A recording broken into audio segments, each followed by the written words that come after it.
How you doing tonight? Want to welcome you into, Just the Tip, a fantasy football podcast.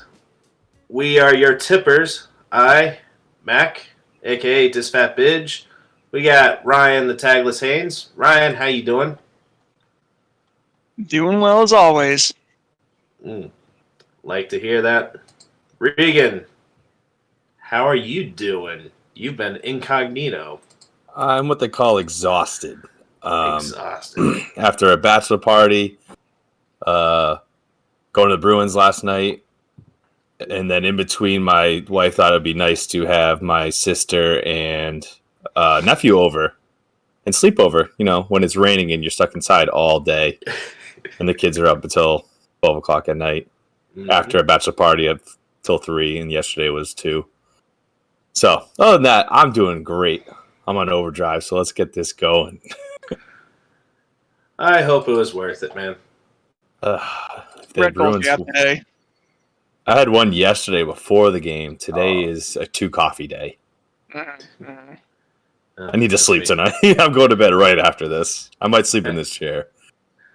Yeah, 2 coffees. That's me every day. And I snorted some pre-workout before the podcast, trying to bring my energy up. Like right to the bloodstream. Yeah. Direct contact. You ever see that movie, Division 3? Division 3. Yeah. Andy Dick's Has anyone seen that movie? Oh, it's great. Check it out. Andy Dick's a football coach. He's like snorted protein powder and pre-workout. It's great. That sounds like a headache. Did I check out the movie or check out that strategy? No, I wouldn't advise trying that. I would just say check out the movie. It's pretty funny. If you got nothing else going on. Just to be clear, I don't know. There's kids listening, so you got to be careful. Don't try it at home. Should have just not brought it up. Probably should. We'll edit that out later. But yeah, I hope you guys had a great Memorial Day weekend. Just want to thank our fallen soldiers, the brave out there protecting us. We thoughts and prayers with the family that have lost them. We appreciate their sacrifice and got to honor them in a good way. So, yeah, my weekend was good. Saw some family up from Tennessee with nephews and nieces. So, it was a good time. So, it's much appreciated. And I'd like to show our appreciation to you guys for listening, subscribing. We are on YouTube, Apple, Spotify, Google, and Amazon.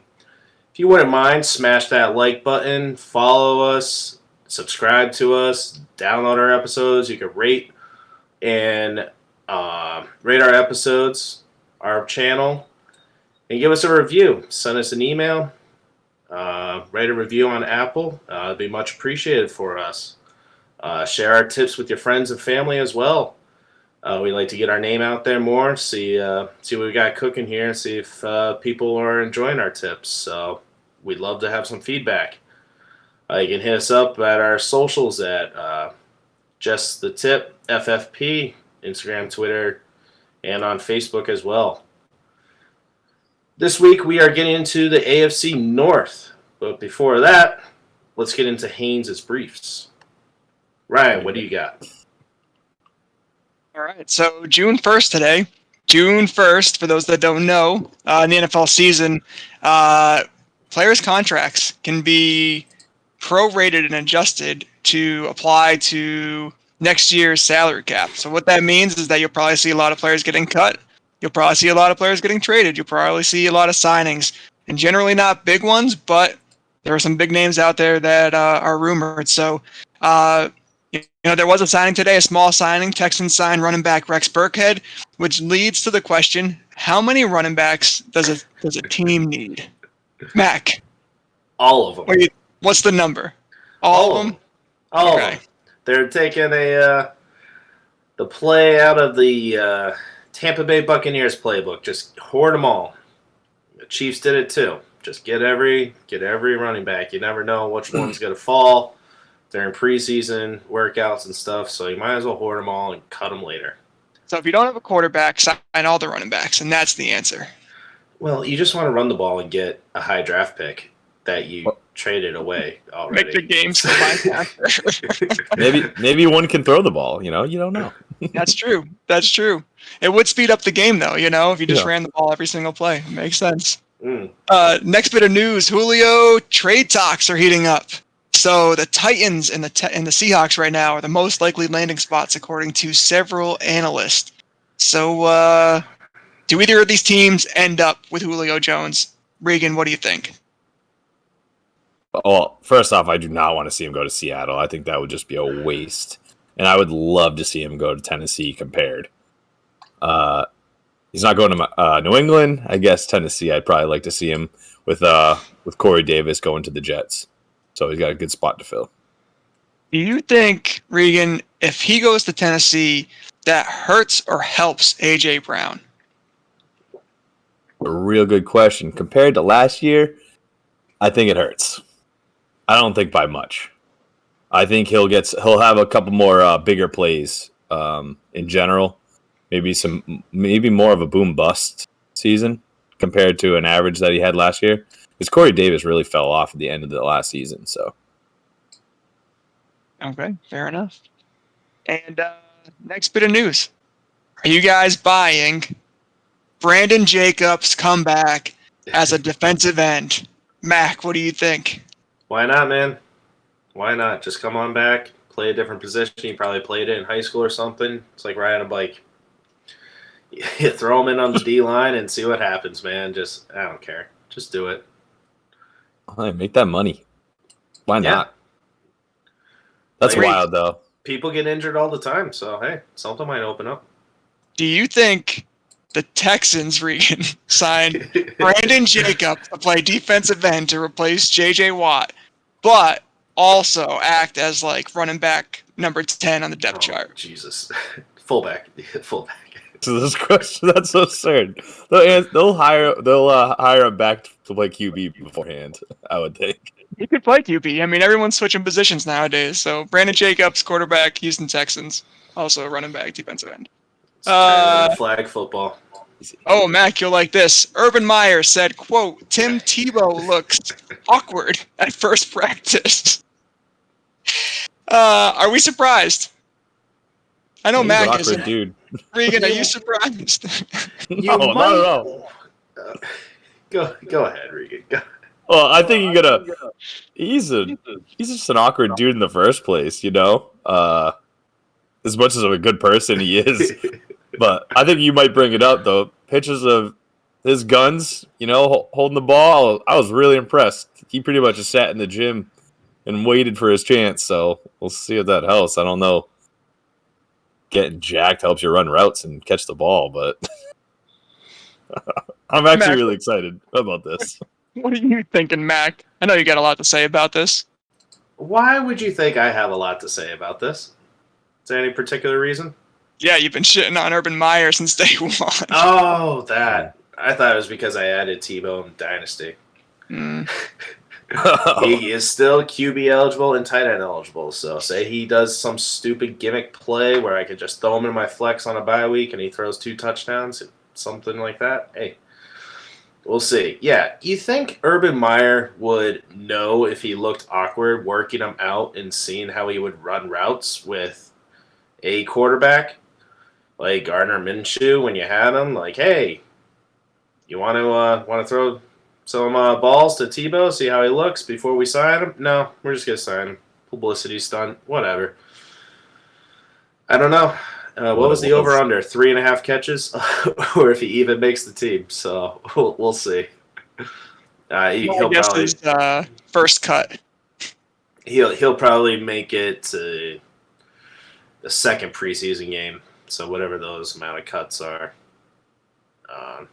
Before the final cut, I guess, is probably where he's going to make it. He needs a locker room guy. That's all he wants is a locker room guy. Because he knows he's going to suck as a coach. That's what I said. They're probably going to keep him in there as long as the fans can come to the practices. Just so people just come in by the hundreds to see him. And then they'll cut him at the end. They worship him down in Jacksonville. So they love him. It's just money right there. They're going to... Smart move. I mean, you think Trevor Lawrence would hopefully bring him enough in, but We'll see. No comment. Oh, man. Hey, Reeks, I got a trivia question for you. Oh, that's not good. Who are the top 2 selling jerseys in 2021 so far? Well, obviously Tom Brady. That would be my choice. Obvious? Okay. Who's your second? Oh, man, that's tough. Second, Trevor Lawrence? Wrong. I laid it in your Tebow. lap, Reeks. Number 1, Tim Tebow. Number 2, Justin Fields. Justin Fields, yep. That can't even be Forgot real. about Justin Fields. Yeah, dude. It's Tebow number 1, man. Oh, my God. Those just online orders? Not that it matters. Florida's wide open. They've been wide open forever, so they're all shopping in the stores for the Tebow jersey. Can't wait to get them on and work out at the gym. Yeah, and peel the Curls. name tag off and put the next 15 on it. I'm gonna pull a Cleveland Browns QB. And my last thing here, Mac, just for the sake of AFC Quality. North and a little bit of AFC North trivia. In 1999, this quarterback was drafted number 1 overall to the Cleveland Browns, and the next pick at number 2 was Philadelphia Eagles longtime quarterback Donovan McNabb, who went number 1. Oof. Brady Quinn is probably like the earliest quarterback I remember for the Browns. I got nothing. I All right, don't know. You're about, 8 years off? Yeah. So this would be Tim Couch. Couch. Oh, Mhm. man. And I believe before last season, he had brought them to their last playoff game in 2002 or something. Isn't that depressing? Mm-hmm. No. That's it. Briefs are off. Yeah. Way to finish them with hard-ass questions. I know, right? I loved like it. though. Tim That was Tebow fun. right in your lap. I want Tim Tebow jerseys. Mhm. How could that even be jerseys. possible? That just makes no sense whatsoever. Who'd have thunk it? I didn't even know they knew his number yet, even though it's 15. But still, they just gave out numbers. I think it's 85. Is it? Mac Yeah. Jones is 50. I was like, yeah. That's true. Matthew Jones. I said McCorkle. Oh, my fault. It's Michael, by the way. Yeah, I know. Anyway, today is June 1st, 2021. That's the date we are recording. So if we got something missed on the breaking news of Julio Jones happening later tonight, it is 8:13 right now, so it's not our fault. Or Brandon Jacobs. Or Brandon Jacobs. Or Tim Tebow being cut. Or Jacksonville firing Urban Myers and saying I had a huge mistake. But anyway. So many options. So many options. Speaking of options, we are going to continue on with our divisional breakdown. We are getting into the AFC North, which is Baltimore, Pittsburgh, Cleveland, and Cincinnati. We'll start out with the Baltimore Ravens. Regan, how about you lead us off? Hey guys, so Baltimore Ravens finished 11-5 last year. Started off strong. I don't think they were happy where they left off, obviously, but they made some additions. So Sammy Watkins, they signed to a 1-year deal. They also drafted Rashad Bateman, and they also hired 2 coaches, I think, to help with this passing offense. Had Keith Williams, pass game specialist, and T. Martin, a wide receiver coach. So with these 2 additions to the wide receiver, I'm really hoping they take the next step and get away from that run game. Honestly, they were ranked the 5th worst wide receiver group last year, the entire NFL. So Lamar Jackson last year ranked 9th overall, ranked 24th in pass attempts though, 22nd in passing yards, 12 touchdowns. 26, tied for 19th in interceptions with 9. Not bad because he doesn't throw the ball at all. 2,700 yards is absolutely nothing for an NFL QB. Obviously he ran for a crap load, but that's besides the point. Getting into this, their passing game, one of the big questions now is the run game or the backfield after they waived Mark Ingram. So now we have Gus Edwards and J.K. Dobbins as the two main tailbacks. Problem is they only targeted the tailbacks with passes 60 times in the past 2 seasons. So 2019 they had 60, 2020 I think they had 63. That's ranked 31st and 26th in that category. So J.K. Dobbins only saw 24 targets in 15 games last year. Not the best. The average running back in the top 20 averaged about 44 receptions to be in the top 20 running backs in the entire season. So he would need to double his receptions and so on, and that was in 15 games. We saw J.K. Dobbins step it up. I think it was after week 8. He became like I think he was averaging 6 yards a run. So he really stepped it up. But, when I think of this, Gus Edwards could be a pretty good value fantasy-wise. I know everybody's going to shoot at J.K. Dobbins with his high draft capital. Gus Edwards, I believe, is going about 8 rounds later. And whether it becomes an injury thing or whatever, since Gus Edwards has been in the league past 3 years, he hasn't seen less than 130 carries or 700 yards. So I guess to finish off these Ravens, they made the additions with Sammy Watkins and Rashad Bateman to really step up their wide receiver core. Can they step it up? Can they get out of this run game, get out of this rut? I know Lamar Jackson, these rushing QBs don't last forever. And if he really wants to step it up and, get past that second round in the playoffs, they need to start passing and even this off.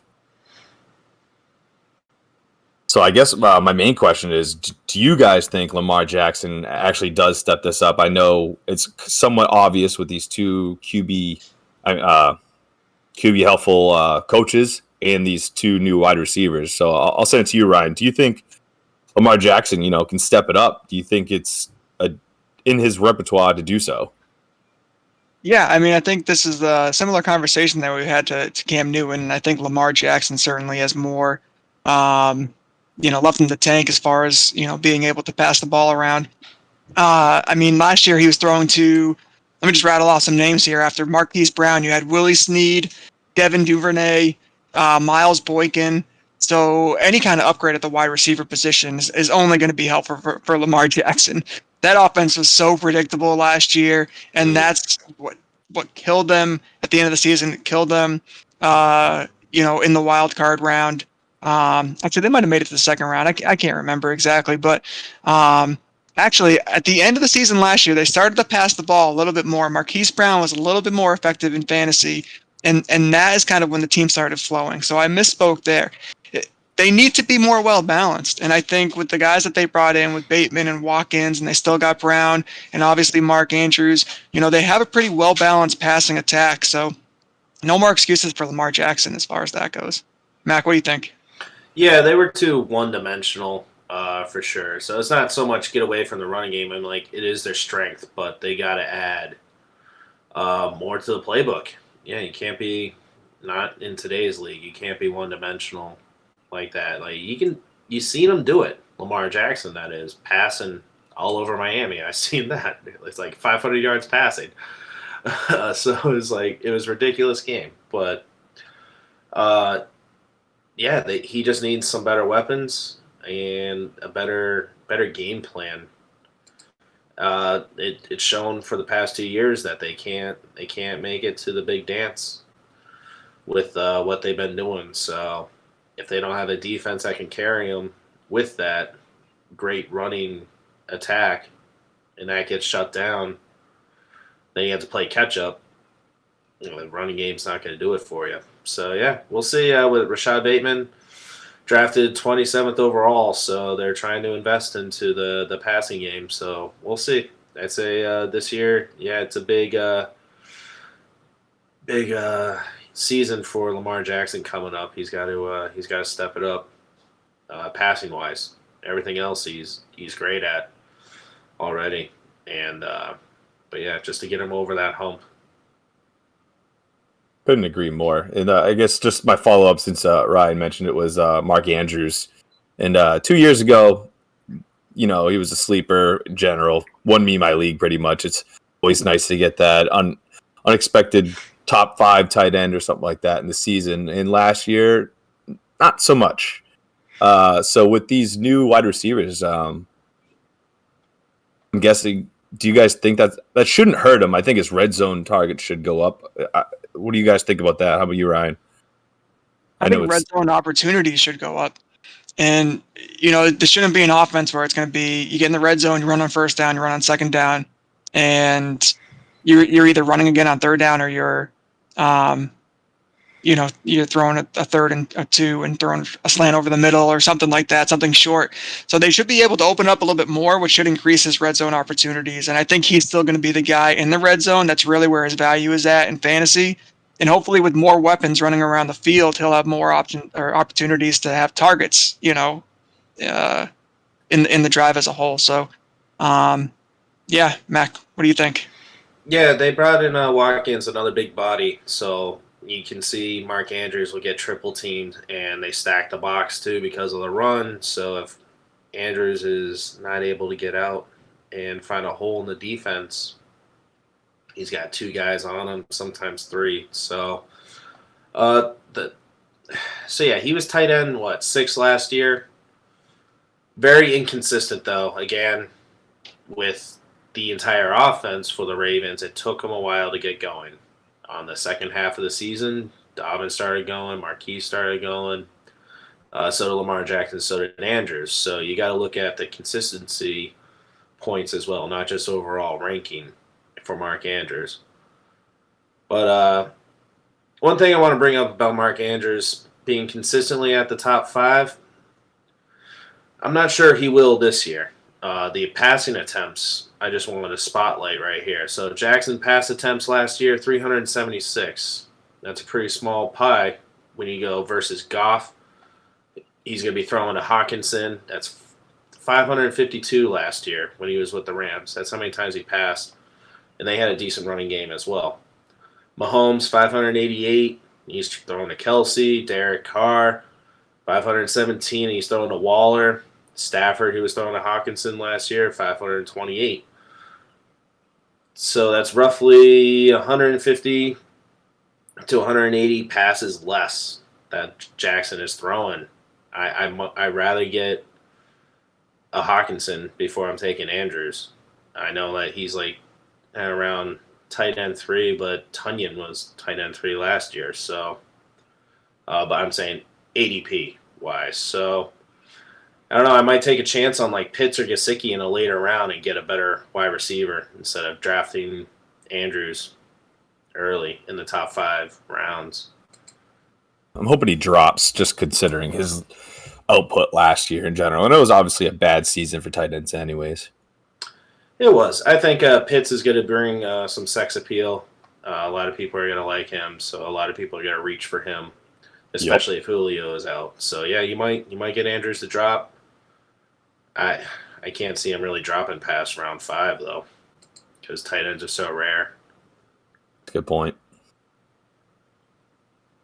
He certainly has a big question mark on him, but I think that, as long as you play it safe, we're talking just fantasy, as long as you play it safe and you draft a serviceable tight end, like maybe this is where Jared Cook comes into play. We talked about it on last podcast, where if you get Mark Andrews, but then you get Jared Cook on your bench, if Andrews is facing a tough matchup or he's running a cold streak or whatever the case is, then Jared Cook can be your plug-in. I do want to just add one more thing on the whole passing game. It's so much faster to go down the field with a passing game. And if this team just ran the ball last year and still made some pretty good fantasy players out of it. So scoring wise, exactly what you're saying about Mark Andrews or Sammy Watkins, for that matter, scoring some more passing touchdowns. They're going to be cruising down this field and creating a lot more scoring opportunities, I would believe, if this passing game actually gets going. Don't you think that might help J.K. Dobbins out? Like, if you can open up the passing attack, you can get down the field more, you can get within the 10 more, and now he has more opportunities to punch it into the end zone. And maybe there's not 8 in the box when that's the case. I would agree 100%. I just hope they can choose between the two and it's not evening it off and one or the other becomes the line coach. I just get worried, like I said, that they only threw to the running back, 60 times in the past 2 years. And if they could add that up, a touchdown's nice, but we need these top 20 running backs need those receptions. I couldn't agree more, though. You are right. It'd be nice just to run it in from the two, but that's Lamar Jackson's job. Yeah, touche. Yeah, I mean, what was his average? Over 5 yards per carry, right? That was JK? That was 6, I believe. It was 6. something astronomical. Yeah. Okay. 6, and that's with the box being stacked. Right, So, that's I mean, true. if you get him to spread out, man, with his athletic ability, I mean, he can only go up from here, man. So I hope they have a good game plan. It should be an exciting year for him. It's just hard with a running quarterback. He's going to take away a lot of carries and a lot of opportunity from a running back. So I don't know if he's a running back 1, but I wouldn't mind him as a running back 2.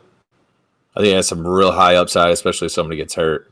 And I honestly feel very comfortable taking Lamar Jackson or J.K. Dobbins, Gus Edwards, compared to one of these wide receivers, because we don't know who's going to be there. They're number 1. Yeah, true. Or if the passing game even goes. If it can even get off the ground. All right, with that, we'll move on to the Pittsburgh Steelers. Ryan. Yeah, I mean, I'm going to have a kind of one main point throughout this entire segment, but I'll do a quick summary first. So a couple of additions this year for the Steelers. Obviously, they bring in Najee Harris in the draft. He's a big name. Everybody's excited about him. Pat Freiermuth, tight end, they also drafted. They bring in a couple of depth pieces on the O-line, although I don't know if they're depth pieces or if they're going to start or what the case is going to be. But BJ Finney, Joe Haig, some guys that you probably haven't heard of before. I think the more important news is their departures. So they lose 2-time Pro Bowl offensive tackle Alejandro Villanueva. Not only do they lose him, he goes to the rival, the Ravens. They lose 9-time Pro Bowl center Marquise Pouncey. He retires. They lose linebacker Bud Pree. So excluding Bud Pree, because I think the defense is still going to be pretty solid this year, as they were last year, and they were really the reason why this team finished 12-4 last year and finished first in the division. This is one of the worst offensive lines in football. I'm going to rattle off a few stats here. Ben Roethlisberger had on average last year 2.3 seconds to pass the ball. That was the shortest of all in all of football. The yards per catch on average for this team was 9.5. That means basically, and that was also one of the worst rates in football. So Ben Roethlisberger is snapping the ball within 2 seconds, somebody's in his face. So he's got to get the ball off in sub 2 seconds to have a chance. This team is loaded with wide receivers who are, Juju Smith-Schuster is an amazing slot wide receiver. Chase Claypool, Deontay Johnson, those guys are very versatile and can be deep threat options. The problem is they can't be used as a deep threat option because they only have 2 seconds to throw the ball. So you would think if you know that going into the offseason, you're going to focus on improving your offensive line. But instead, they're depending on developing the players that they had last year who already proved that they really couldn't perform all that well. And then you bring in a 4th-round offensive tackle in Dan Moore. You bring in a 3rd-round offensive guard in Kendrick Green. You bring in interior backup lineman BJ Finney, who has been around for the last 3 or 4 years and has just kind of bounced around a few different teams, including the Steelers. And you bring in Joe Haig, who started 3 games for the Buccaneers last season. Who the hell are these guys? That's what I'm saying. So, people are excited about these receivers. People are excited about Najee Harris, and rightfully so. James Conner had the worst rate for average time behind the line of scrimmage. You know why James Conner was actually fifth worst in average time behind the line of scrimmage. You know why that's the case? Because there were no holes. So if James Conner would get the ball, he'd roam around the backfield because the second he got the ball, he's trying to dodge a defender and trying to find another hole. So He had I to don't break know. 2 tackles before he got to the line. That's what I mean. And you know, maybe like a guy like Najee Harris, he's able to do that. You know, maybe they're able to utilize him more in the passing game. They can open things up a little bit more. I know we've said in the past that Najee Harris is like a Derrick Henry with hands, right? But even Derrick Henry, if he doesn't have an offensive line, I don't care what running back you are. I don't care if you're Emmitt Smith, Barry Sanders, whoever. Like I still think Najee Harris is going to be really valuable. I just don't know how valuable. So that's my first question to you guys. Can you rely on Harris as your running back one? Because I think right now that's kind of where he's projected to be for most fantasy teams. Mac, what do you think? No, he cannot be my running back 1. Barely my running back 2. I'm going to try going with some proven veteran talent instead with a good offensive line and a good opportunity. I'm nervous for the unknown. Yeah, I don't think I'm going to take the risk on him. I took that last year with Clyde Edwards-Helaire, thinking that it would pay off for me, and it really did not. So yeah, I don't think I'm going to trust rookies anymore as a RB2. An RB3, fine, I'll draft him. I'll take him and see what shakes out. Hold on to him like I did with Cam Akers, you know. Yeah, that's my thoughts, and I'm sticking to it. I'm the opposite. Oh, you're going balls deep. You're not doing this a tip. You know it. Again. He's doing it again. I do what I want. No, the concept I think around this is what round is he going? I think this actually would work great for me or somebody that was to, you know, go 2 wide receivers first, say, and get Najee Harris third round or early third round. I would love that. Stacking him with 2 top wide receivers and then Najee, you know, and obviously I'll grab somebody I know that's just an average running back, but they can still put on some consistent points. But they put the draft capital in him and drafted him. He's going to be the number 1 guy. There's no one there to take these points away from what little points there might be. But his ceiling's still pretty high in general. And if I can get him third round, he becomes a top 10, top 5 running back. That's an automatic win if you guys ask me. Oh, yeah, that would pay off. That's risky business, though. I'm seeing that he's ranked around 17, 18 ahead of, like, David Montgomery, Josh Jacobs, just behind Chris Carson on, like, CBS rankings here, Antonio Gibson. I would take Chris Carson's over him. Other than the other names, though, I would take Antonio Gibson. You want to take over him? Oh, you said him after. No, I'm sorry. Yeah. Dave Montgomery and stuff. I would. You would take Montgomery over him? No, I wouldn't.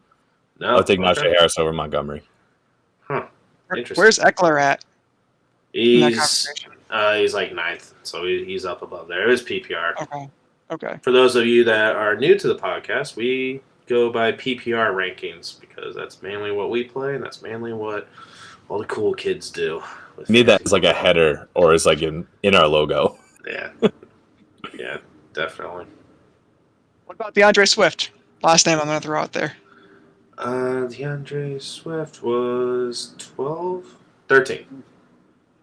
Okay. Just above Clyde and Chris Carson, but just below Antonio Gibson, Nick Chubb, Austin Eckler.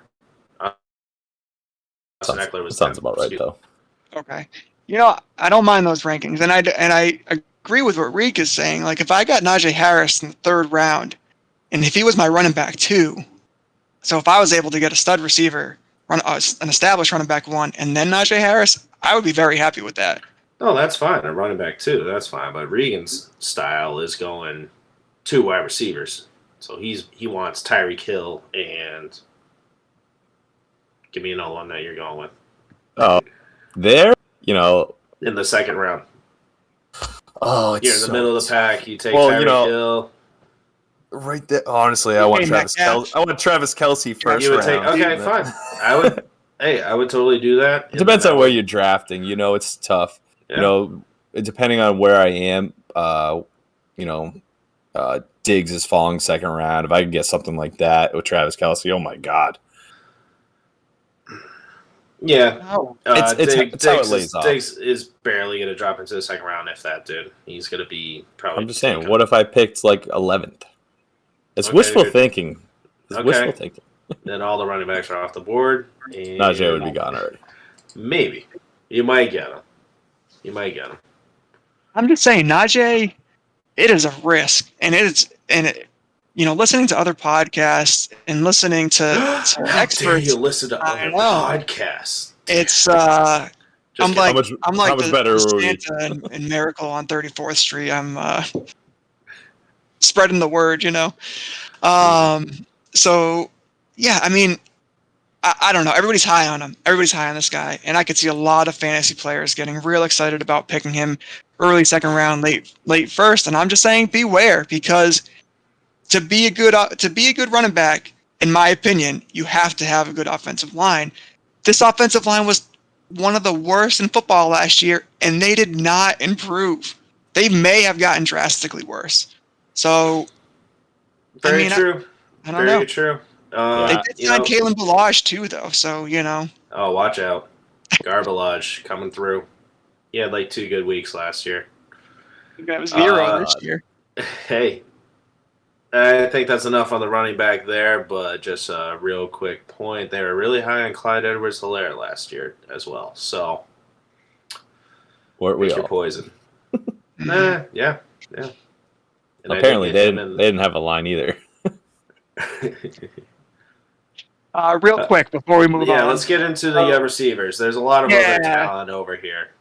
Too much offensive line talk.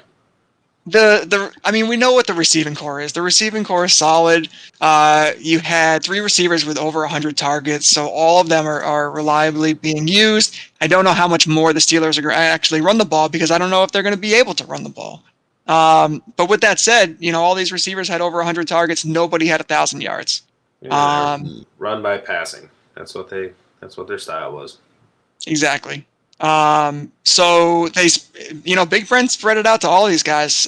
Johnson 7 touchdowns, Claypool 9 touchdowns, Smith-Schuster 9 touchdowns. So I think you can go with these guys and feel good about it, but at the right spot again. And right now, Johnson's on Fantasy Pros, he's ranked 49th.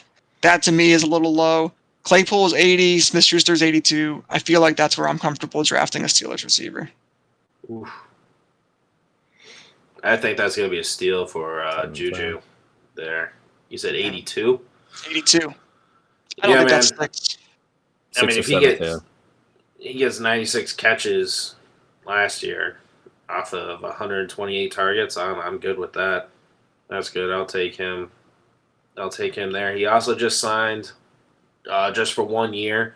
He's waiting for the salary cap to bump up next year, so he's going to be in a prove-it year, trying to get a bigger contract like Kenny Golladay did. And, I don't know. I could see him. Will Fuller took the same route. He had a great year last year before he got popped with his suspension, but he's taking a 1-year deal, betting on himself. And I don't know. I think people are going to take Claypool and Deontay before him, and I'm going to try to sneak in Juju in to be a bench filler and see what happens. Or a flex player, rather. Not a bench. Not if you're in my league. Right now, Schuster's listed as wide receiver 36, which would make him your flex option. That's what I meant, yeah. Oh my gosh. I like that. I would like that a lot. Yeah. He's a wide receiver 3 with wide receiver 2 potential. Easy. Mm-hmm. For sure, man. Here are a couple other names. All right, so let's say let's take Smith-Schuster out of the equation, right? We're talking Johnson, Claypool. Here are some other names around them. Tyler Lockett. Way too inconsistent. I'd rather take Juju. Okay, excluding Juju. What about Johnson and Claypool? Oh, excuse me. Both of them. You would take those 2 over Lockett? Yep. Right, See, T. I don't Higgins. know. I don't know. Maybe not because the target share is a little bit more limited in Seattle. Yeah, that's a tough one. Lockett's 57. He's above all of them right now. So, Yeah. I mean, I'd probably take Lockett. What about, let's go down the list a little bit here. What about, like, DJ Chark? That's a tough Probably one. better upside, right? Probably. But again, it's Jacksonville, so I'm not. I know it's Trevor Lawrence. I just have a feeling. I don't know. I'll get into it with my rankings, a little bit more deep dive into it, and but yeah, I like Chark a lot. Yeah, yeah, I might take Chark over them because he's their one there. So yeah, that'd be Okay, my yeah. call. What about you, Regan? This is really tough. I still want to go these Steelers wide receivers. You know, just the concept, Ryan said it best, they don't have a line. They need to throw. They were crazy throwing numbers last year. They all had over 100, Targets. targets. Let me So, let me add in something there though too. Jacksonville they shipped a lot of their defensive players out last 2 years. So they have a really weak defense, and the best offense is a weak defense for fantasy. So hopefully a lot of targets for Chark. yeah, no, that's a good one. That's a good point. I think I'll have to do my research on that one too. And That's Tim Tebow. All right, back to the Steelers wide receivers. I'm Let's not not trying go to hate there. on the Steelers receivers. I think they're very talented, and I think they can be very productive in fantasy and inserted in your lineup on a regular basis. It's just a matter of where. Be very careful, as always. This is kind of the message that we've been sending about all of these players. It's like, be careful about where you're drafting them and who you're drafting them ahead of, because you have to consider these things. You have to consider that Deontay Johnson, Chase Claypool, and Smith-Schuster, they're going to get a lot of targets. They'll probably get a handful of catches. If you're in PPR, they'll probably be getting you double digits reliably and consistently.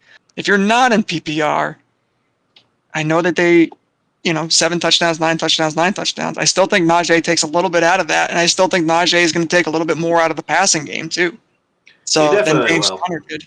That's the other thing too. They invested a first round pick. What was it, 25th overall, 24th overall for 24. Najee. So they're going to use him. So the targets are going to come down. The receptions are going to come down. So keep And that the in mind. yards per reception are going to be about the same, which is not a lot. Maybe unless they establish a running game and can actually get the play action going, throwing deep. Not convinced. Yeah, Well, that's my Steelers. time will preview. tell. Thank you for that, Ryan. That was great.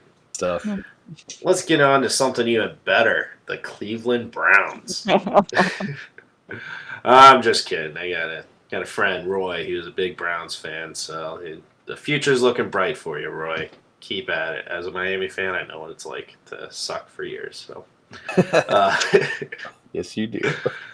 I don't even think he's listening. Anyway, bye week 13. They were 11-5 last year, third in the division, but they totally kicked the ass of Pittsburgh that playoff game. That was awesome. Started off with a high snap, return for a touchdown, punt block, return for a touchdown. It was great. But anyway, their players: Baker Mayfield, Nick Chubb, Kareem Hunt, Odell Beckham Jr., Jarvis Landry, Rashad Higgins up and coming. Keep an eye out for him. And Austin Hooper as their tight end. Njoku really didn't get on the field much at all last year. I think, 1 or 2 games. So, non-factor there. They went defensive heavy in the draft, along with their offseason acquisitions. Their first and second round picks was, corner Greg Newsome and linebacker Jeremiah. Oh, damn it, I forgot to practice this. Jeremiah Uso Koromora. I do not know how to I pronounce thought that. you were just going to go with Jeremiah there for a second. You should have. Me too. I should have, but I don't have a soundboard, so I got to try making something sound funny here. Great job. Nailed it. Yeah. So let's see. Where was I? Signed Javion Clowney. It's not me this time. I know, it's me. So they just signed a lot of defense, some tight end, some O-line. They're focusing on the defense, trying to stop when they get to the playoffs, passing attacks and running attacks with the Ravens, the Steelers, and Kansas City. So if they're focusing on defenses, I mean that their plan for offense was that good. Now, Baker was ranked number 18. Nick Chubb was ranked 11. Kareem Hunt was 10. Jarvis Landry, 33. Austin Hooper, 21 at the respective positions. OBJ got hurt, so he ranked 88th. But I just wanted to focus on the weather. They had a bunch of games, like November 1st against the Raiders. They lost 16-6. The only way the Raiders would have beat them was with the weather bad, because we all know the Raiders suck. But anyway, it was 40 degrees and rainy, windy. They should have beaten them, but oh well. November 15th versus the Texans. You're thinking, oh man, what a terrible defense the Texans have. You should get a lot of points here. They won 10-7. So you got to be mindful. We'll remind you during the weeks during the season. Check the weather report. That can have a huge factor. So keep an eye on Baker with a lot of these rookie quarterbacks coming in. Look at him as you're in 2 QB leagues as your third quarterback taken. To fill in on bye weeks or to see if something shakes out, if they get better, if they don't rely so heavily on the run this year, but we'll see. But I think he could be a nice sleeper pick for you in those 2 QB leagues or a streamer during some great matchups this season. Probably want to draft him in redraft. Ryan, do you think I'm giving him and the weather too much credit, though? Am I banking too much on his promise of doing better this year? So many question marks. So many question marks. As you stated, the coaches believe that they are good on offense. And I think they were thinking the weather sucked too for like 5 weeks. But they were right in there with Kansas City in the playoffs as well. So yeah, I think they think they're good on offense. Do you think they are? Honestly, I think taking the weather into account, you have to do that. You're in Cleveland, you're going to have a handful of really crappy games where it's going to be snowing or raining or cold or whatever the case may be. So to gear your offense into a run-heavy, run-first kind of offense is a very smart move, and to really focus on establishing your defense is also equally as smart. So I think Stefanski does a really good job of game planning. And towards the end of last year, after OBJ was gone, which is going to be another thing that I want to touch upon here, but after OBJ was gone, Mayfield really managed the games well without him. I mean, he had 11 touchdowns, 1 interception. His average yards per attempt and throw completion all came down a little bit because he was making smarter decisions and he was taking care of the ball, and they were focusing on running the football first. So my answer to your question is that I think if they continue to game plan intelligently and they're not trying to force feed OBJ, then yes, this can be a very effective offense. And I think we saw that at the end of last season. All right. Well, since you brought up OBJ, all right, 7 games played, he tears his ACL. All right, he only had 3 touchdowns on 23 receptions, 319 yards. He also had 1 rushing touchdown. So they had plays for the jet sweeps and trick plays like that with him. So that's great. But that pace is just over 7 touchdowns on a 17-game pace. This is 775 yards and 56 receptions. That's not good. That's a way lower ranking than where he's been in the top 10 at wide receivers. So Jarvis Landry, who should have filled in for him while he was gone, he ranked only 33. He only had 3 touchdowns, 72 yards, and 840 yards. 72 receptions, 840 yards. So like we said, they rely heavy on the run game. But when you're the number 1 receiver, too, it's pretty tough to be that guy. So it's far shot from his Miami days. So Regan, I'll ask you: are you going to take a shot on OBJ this year? I definitely would. And obviously, with the injury and stuff like that, his value is probably going to be pretty low. His name is still going to carry somewhat of a high draft ranking, but in general, why not take the shot? I think that's the whole concept of the Browns and they're actually becoming a team. I was actually going to touch on the weather. It's you would think that they would be a little bit better than everyone else in the weather, just because they're used to it. That being said, it might be a sign that they're coming together, and that's why they went for defense, and they see that their offense is coming in, and adding a player like OBJ could be huge to a team like that. That's might be hitting their stride. And obviously the coaches see a little bit different than we do. Yeah, for sure. I mean, they were more efficient without him. But yeah. So Ryan, you're pointing out here in our doc here. You want to hit on that? Wide receiver 22. You think he's a wide receiver 2? Take him in the 5th round, 6th round. What are you thinking? Yeah, I like him more as a flex option. So what we were talking about with Juju, like I'd feel more comfortable with Juju as my wide receiver 2 than I would Odell. And if Odell is my flex option, I'd be happy with that. So if we're talking like 5th round, 6th round, even if you've established your running backs and OBJ is going to be your wide receiver 2, like I would like that too. But I don't think anything below the 4th round is good value for him. And I don't know if I'm not confident he's going to be above the 4th round. Yeah. Above the 4th round and under. Because I don't know how he's going to be reinserted in this lineup. I don't know if he's going to start crying when he's not getting targets and they're trying to, implement the offense like they did last year without him. I meant to add a note on it. I'm not sure if he's in a contract year as well, too, so he might be in a prove-it year. Trying to make something happen. He might have 2 more years. I got to check on that, so don't quote me on that. But yeah, I'd say in the 6th round, I'd probably take him, but not before that. With the way the rookie class is that just came out and the sophomores this year, I just see the decline on OBJ. I just don't see the value in taking him higher than the 5th round or higher. So 6th round would be awesome value. The 6th round would be great. I would take that shot. Maybe the back end of the 5th, and then grab another running back on the turn back. So I don't know. We'll see how he looks in preseason. It'll be good. One more thing to touch on. 2 more, technically. The running backs. All right, so Nick Chubb. He got hurt in week 4. He missed until week 10. That was after their bye week. He came back. He had 8 touchdowns. 732 yards. His average was 91.5 yards per game.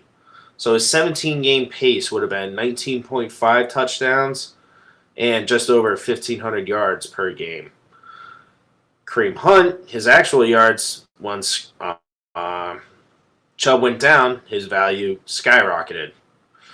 So he was ranked 10, and Chubb was ranked 11, I believe. Yes. But so let's see. Kareem Hunt, he has that PPR value with him as well. So he had just over 1,000 yards, 12 touchdowns, 16 receptions for 150 yards.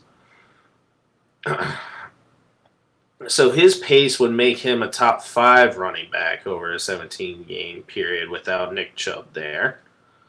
So that would be in the company of Derrick Henry, Dalvin Cook, Montgomery, and Aaron Jones with those reception points. Hopefully you get in the end zone with the receptions as well. I feel like I'm going to rank him too high this year, though, because I don't think he's going to get that opportunity with Chubb missing. If he's full go, I think Chubb, he could be borderline top 5 running back because of that pace. He was going at just over 1,500 yards and just under 20 touchdowns. Regan, I'll throw it to you. Am I going crazy thinking I might be able to steal a top 5 running back on the back end of the 1st round? Not at all. I'm not shying away at all from Nick Chubb. I will note that Kareem Hunt is the guy I would definitely be targeting, just because of those two outputs, meaning going to be a great flex with those PPR catches. And then obviously if Chubb goes down, he could be a top 5. The whole concept, though, with Chubb and him maybe not being able to last does make me nervous. That's why they have Hunt there, the whole concept. That being said, if Chubb can get through a season, which we know he can, you can't shy away from that ceiling. His ceiling is top 4, if you ask me. Obviously, those numbers made him probably top 1 overall or something like that. Yeah, he's close to it. Yeah. Yeah. Top 3. So, either way, though, I totally agree with you, and I'm not shying away from him at all. The end of the first is the earliest I would go. Probably around 10 would be the first time I'd look at him. If I can get him in the turn, that'd be amazing. Yeah, it would. So you brought up Hunt. Unless, Ryan, did you want to get something there or continue on with Hunt? Yeah, I'm looking at my notes, and I wrote I'd rather have OBJ than Hunt. I think I don't smoke weed, but I might have been high when I wrote that. I'm like, sounds about right. What? No, I wouldn't. What is that? So, no, I think Hunt's a good value. All right, let me He's a good value, clear. man. You can get that guy in like the 4th round or 5th round. I mean, all right. And Chubb does go down. He's gonna be a stud. You could potentially have a top 5 running back picking him in the 4th or 5th round.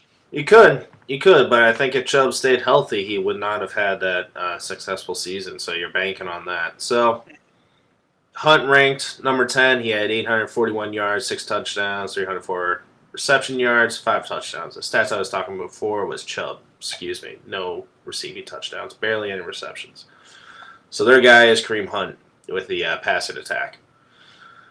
So to put in perspective, Melvin Gordon was only separated by 20 points overall. Antonio Gibson, 16 points. Mike Davis, 12 points. So Mike Davis looks like the big guy in town in Atlanta. So you got to take Mike Davis or Kareem Hunt? Mike Davis. All right.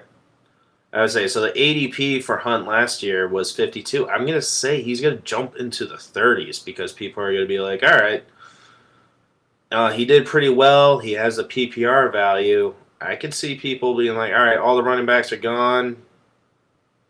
I need another running back. There's always that one guy that goes 3 or 4 running backs in a row. I'd say just about around 35, he might be taken there. I don't know.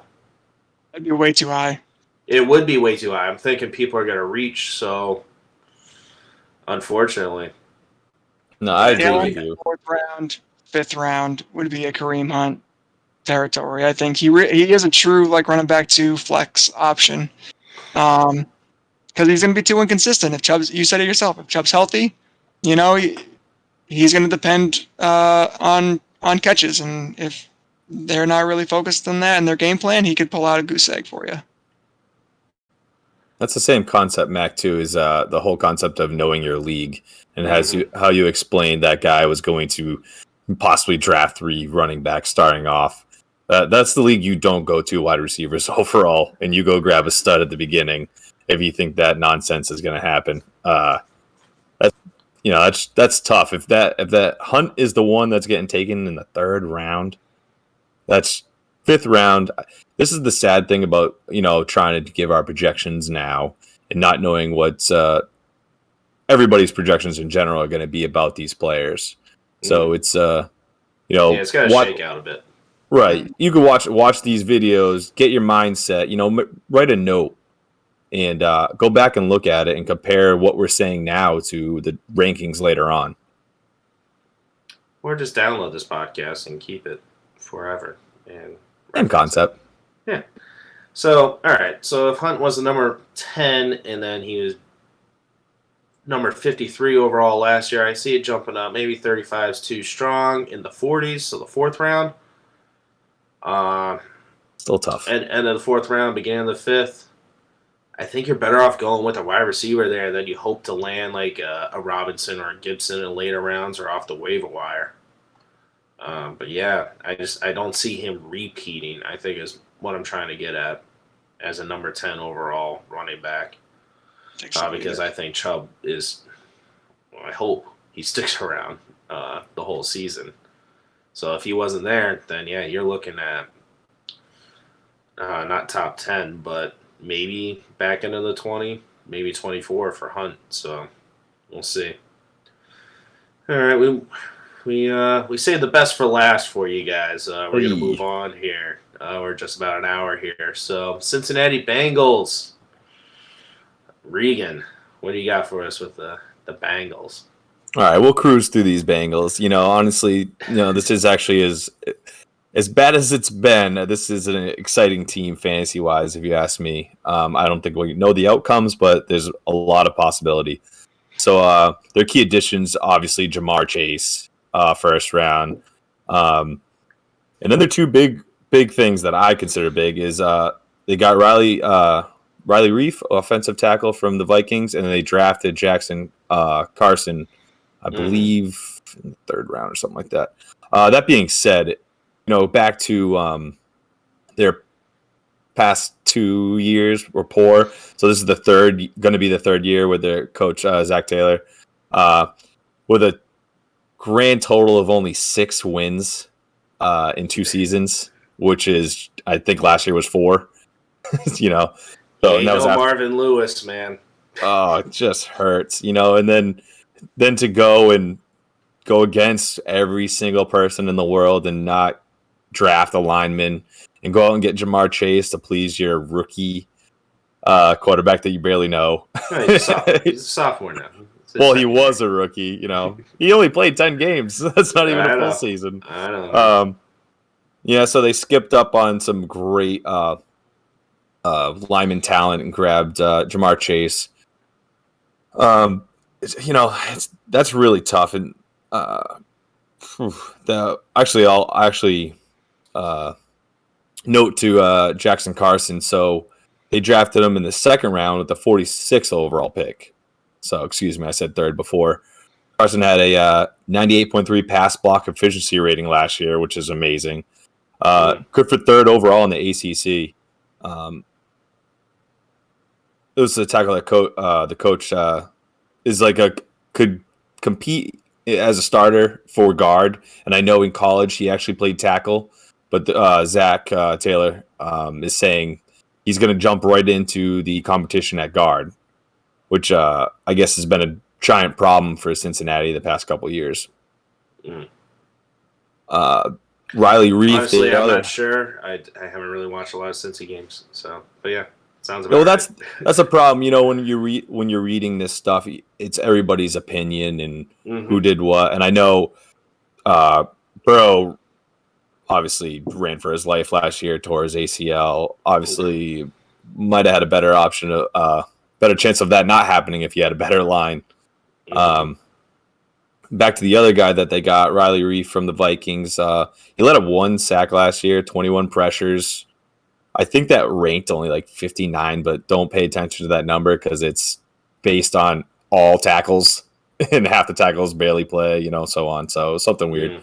That brings me to my next guy, Joe Mixon, who should definitely benefit from these new linemen. And actually, getting Jamar Chase might open up the field a little bit more. Yeah, I hope so, man. Right, seriously. So before last year, obviously, I know it was a little disappointed for Joe Mixon. But the 2 years before that, he averaged 1,000 rushing yards a season. And the concept of him doing so bad last year is after Joe Burrow got hurt, there's no point in throwing in your franchise running back, to get out there and get hurt himself. Then you just push back even more the next year, so they played it safe. They actually got rid of Giovanni Bernard this year. So Joe Mixon's the bell cow right now. And then to my final big point is obviously Joe Burrow. Coming out, only playing 10 games his rookie season. And they're actually saying he plans to play full capacity week 1 Now, they obviously say everything's going ahead of schedule and so on, which is weird because they make the schedule. We all know that's just strange to say. His pace would have been 4,300 passing yards, 230 rushing yards, 20 touchdowns, 5 rushing touchdowns, 8 interceptions. He had a problem with fumbling. I think he had 4 fumbles in 10 games. So that would have averaged right around 6. Well, that's the bad offensive line. You don't see it coming blindside and stuff. So yeah, great you fix point. that. You can fix the fumbling problem too. I couldn't agree more. So saying that 4,300 yards sounds pretty good. Definitely better than Lamar Jackson that I was talking about earlier. The rushing yards, I question if he's going to be able to keep that up, if he's going to be nervous. I know from experience, once you get an injury and then you jump right back into the game, you get a little nervous. So sure. 20 touchdowns is not the best. I think with Jamar Chase, I think that goes up. But after those numbers, that would have ranked him around QB 17. I think that was right above or below Baker Mayfield. So I think you said he was 18. Yeah, I'm checking. Sounds about right. Yeah, 18. So 18. Yep, you're right. So the big thing is, I think everybody was really excited about Joe Burrow and how he came out last year. They're now going to have T. Higgins, Tyler Boyd, and Jamar Chase. So some of the big questions are who's going to be the number 1 receiver and so on. But I'll jump into the question, guys. Who'd like to go first on that one? What's your question? Oh, no, Ryan had one. Oh, yeah. I'm sorry. So thinking about Jamar Chase and his ceiling and his floor. So if the ceiling is Justin Jefferson and the floor is, let's say, Jerry Jeudy, is he either of those guys this year, or is he kind of somewhere in the middle? He's over the middle. He's closer to Justin Jefferson, I think. But Justin Jefferson's season last year, that was something special, man. So, yeah, I mean, that's going to be hard to get close to. Even with Tyler Boyd, T. Higgins, and stuff. I mean, you got to spread open the field for Jamar Chase as well. But that's still a lot of mouths to feed. So, yeah. Yeah, I'd say he's definitely no Jerry Jeudy. He'll be a lot better than him. CeeDee Lamb. Yeah. Yeah. That sounds like good because CeeDee Lamb was on pace to be like a top 6 overall wide receiver last year before Dak went down too. So he was still valuable when Dak went down. He was still fairly consistent. So yeah, Andy Dalton throwing to him, and who was the other guy?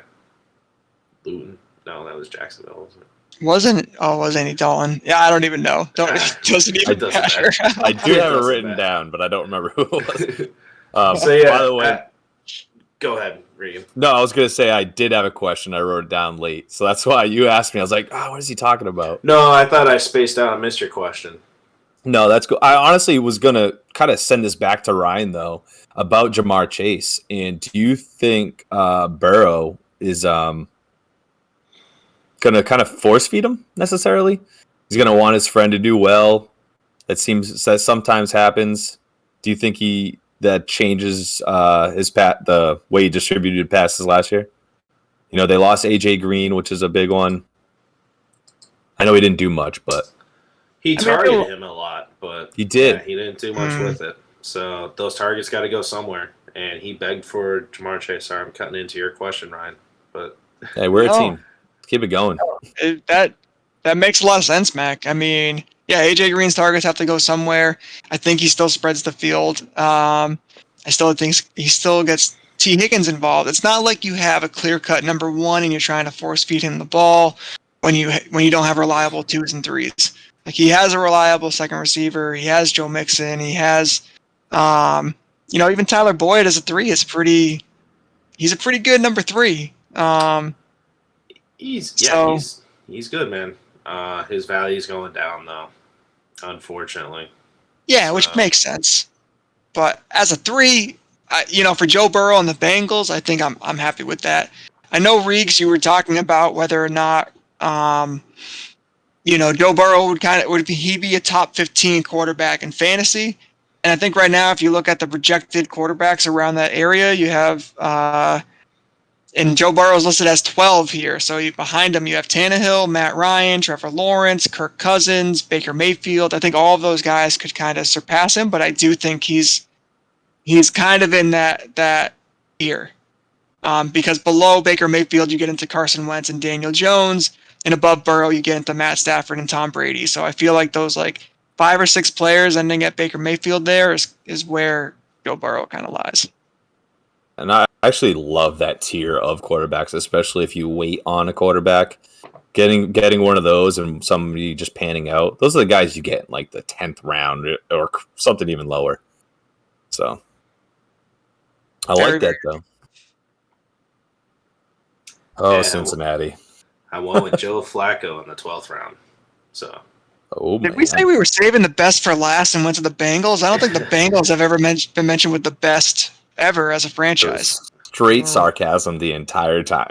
They had the best rookie quarterback coming out of the draft, so that was something. Mac, can I ask you one real quick question? Yeah, go ahead. Out of these 3 wide receivers, Jamar Chase, T. Higgins, Tyler Boyd, who's your app? Who's your side? Who's your main meal? Ooh, who's my app? I hate to put you on the spot, but I'm just curious. No. Tyler Boyd's my app because I don't always get him. He's not always going to be available each week. So yeah, he's probably like my Clams Casino. You got to wait for it to be available there. So get it at the market price, the right price. So seasonal. Don't give me that phase. Yeah, seasonal thing. I have him on my dynasty though, so I'm going to need him to fill in for me when I need him. And then T. Higgins, I like a lot, man. So he's my side. He's my mashed potatoes and gravy. Jamar Chase, he's going to be my I'm not going to say it, Ryan. I'm not going to say it. I'm not going meatloaf. Oh, I love it. Jamar Chase will be my Chipotle chicken or something. And that's all I really want to know, who you had between T. Higgins and Jamar Chase. He's got a force feed, Jamar Chase, so I'm gonna take those targets all day. Hopefully they both stay healthy. Ryan, I think we overspoke on that. No, I want to You wanted to say meatloaf so bad. I did not. I knew you were thinking that. For those who haven't listened to the first couple of podcasts, episode 3. First couple episodes. Yep. We gotta get like a Ryan Fitzpatrick face, they got the beard thing, and then just put meatloaf under it. Start selling those. And captions, I won't do that. It's like Ma the meatloaf with Ryan Fitzpatrick's face. I love it. Ryan Fitzpatrick. It's gotta have Deshaun Jackson's sunglasses and chains on too. Mm-hmm. Will you finish the season, Ryan Fitzpatrick? No, I won't do that. He's only done it once. Anyway, not by his choice. Yeah, true. All right. Well, before we get into the leftovers, after I'm full after that. Oh man, actually, I'm not full. I'm hungry now. I think of Clams Casino and mashed potatoes. Meatloaf. Anyway, not meatloaf. I mean, I would take meatloaf right now. Anyway, before we get into the leftovers, again, I would like to invite you to subscribe, follow our channels. YouTube, Apple, Spotify, Google, and Amazon. Follow us on our socials at Just the Tip FFP. Like, comment, slide into Ryan's DMs. He loves it. You can give him more than just a tip on that. Or the old-fashioned way, email. That's the old-fashioned way now. Is Just the Tip FFpodcast at gmail.com. As always, thank you to those who have supported us, taking our tips with open arms, open thoughts. Good save. Yeah. Sharing us with others. You can share us with others too if you want. That's fine. Now let's get into the leftovers real quick, guys. We are 30 seconds each. Go, Ryan. Yeah, sure. I'm gonna save my actual one for next episode. I'm gonna ask you this, Mac. Do you have any preferred moms from this division? I have not looked into that. You gotta do your research, man. I will have to get back to you on that. So Joe Burrow, the youngest, his mom's probably. I was gonna say, are we going quarterbacks only here, or? Well, there's endless possibilities then. I mean, Baker's wife is. Anyway, Somebody's mother. I'm sure Roethlisberger knows somebody that Oh he can God. introduce me to. I'm just kidding. He's a changed man. Just kidding. Oh God. Regan, you got anything for your leftovers? You know, this is kind of like my joke one too. Was I ordered Chinese food this weekend for 3 little kids and my wife and myself. $8 later. What is up with the portion sizes on Chinese food? I got poo poo platter for 2, and I was like, you know what? I'm gonna get one more. You know, 3 one. The kids have one side. It lasted me 4 days. I've had Chinese food 4 days in a row. What do I do? You invite me over next time, and I'll help you with then that. you get sushi, and there's 6 pieces. And then if you get a regular thing, and you got like 14 pounds of rice, killing me. You can keep the sushi. That's fine. Oh, it's delicious. All right, I guess I'll get into my leftovers real quick. Hard Knocks preview. That's coming up soon on who they're going to follow on the team. I don't know if you guys watch that, but I like it. I get excited for it. Eligible teams this year: Broncos, Cardinals, Cowboys, Giants, and Panthers, according to CBS there. Who do you guys want to see? Not the Giants. Not the Giants. Okay. Just hate. Just straight hate. I kind of want to see Saquon's recovery, though, and see what happens with... See? You thought outside the box. What's their coach? They already did, Amazon already did the Cardinals on their show, All or Nothing. They also did the Panthers. Mm-hmm. And they did the Cowboys. Hard Knocks is behind the 8 ball, man, I'll tell you. It's the rules on eligible teams, on people not making the playoffs, who haven't been on in the past 10 years. They got a lot of weird rules with it.